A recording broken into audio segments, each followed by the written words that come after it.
hung up the hiking boots today. I'm off to London to get a sneak preview of the British Museum's new exhibition, Thomas Becket, Murder and the Making of a Saint. It should be really fascinating.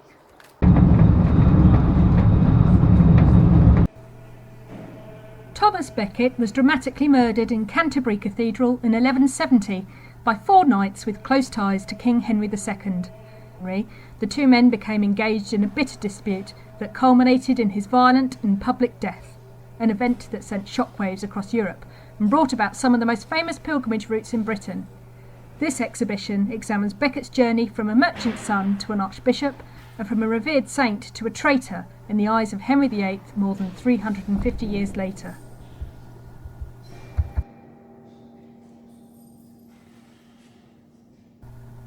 We met with co-curator of the exhibition, Naomi Speakman.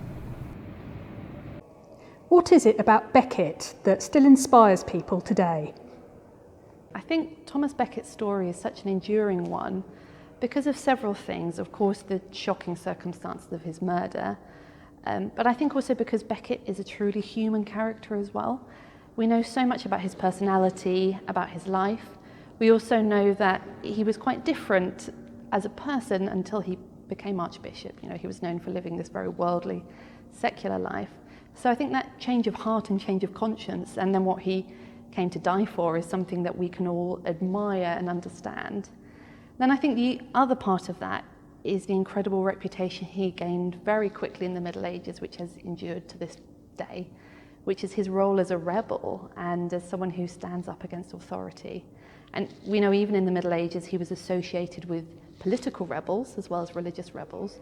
In the 16th century, this is exactly why Henry VIII did not like him, because he represented rebelling against royal authority. And I think even now he's a kind of archetype for rebellion. And what role do you feel Becket has to play in a new modern tradition of pilgrimage? The Archbishop of Canterbury, the current Archbishop that is, even last week said that he thinks that more people even come on pilgrimage to Canterbury now than did in the Middle Ages. Now, of course, we don't have the data, so it's impossible to prove quite how many people came in the medieval period. But I think there's something very special about coming to the empty space in Trinity Chapel in Canterbury, where Becket's shrine once stood, and to look at that single candle and to think that this is the place that was one of the holiest sites in the country for hundreds of years, and that hundreds of thousands of people, like us modern day pilgrims, have walked up those steps, which are worn with the feet of all those pilgrims, and have stood there and admired that space. And to see that despite what happened in the 1500s, and despite the outlawing against his cult, Canterbury has survived and Becket's memory has endured, is I think something that's very special.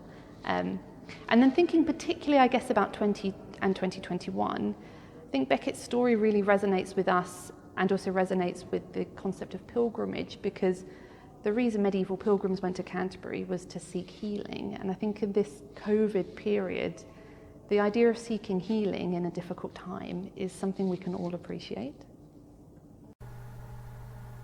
The exhibition features objects from the British Museum, as well as important loans from collections across the UK and Europe.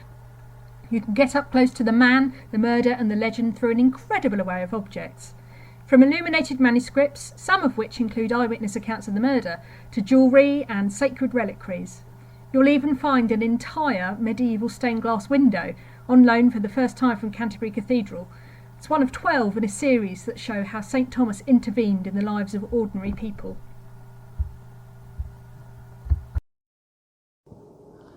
This is a rare relic indeed. I'm looking here at a piece of Thomas of Canterbury's skull, the piece that was sliced off when he was martyred. The Latin inscription around the rim of this small oval reliquary reads Ex cranio St Thome Cantervariensis, which means from St Thomas of Canterbury's skull. It's wrapped in red velvet and secured with golden thread, and it's one of the few surviving relics associated with Becket. It was probably smuggled out of England by a Catholic in the last decades of the 1500s at great personal risk. It really is the most remarkable thing. Saint Thomas, honour we through, who whose blood holy churches made free.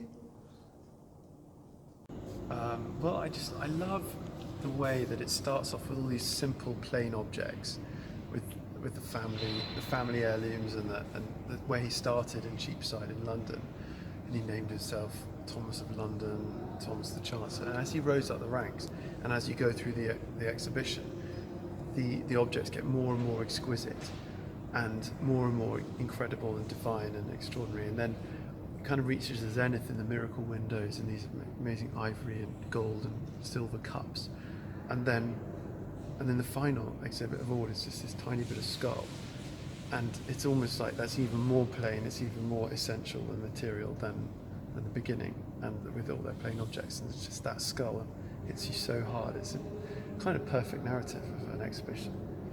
It's interesting. I think for me, it's you think of Becket as this big powerful figure, and it's about kings and archbishops, but really at its heart is a very human story. So regardless of your background and regardless of your beliefs, there's something to take away there from whether that is a falling out with a friend, whether it's about speaking truth to power, whether it's about standing up for your beliefs. There's something very, very powerful about that story, which I think will resonate with a lot of people.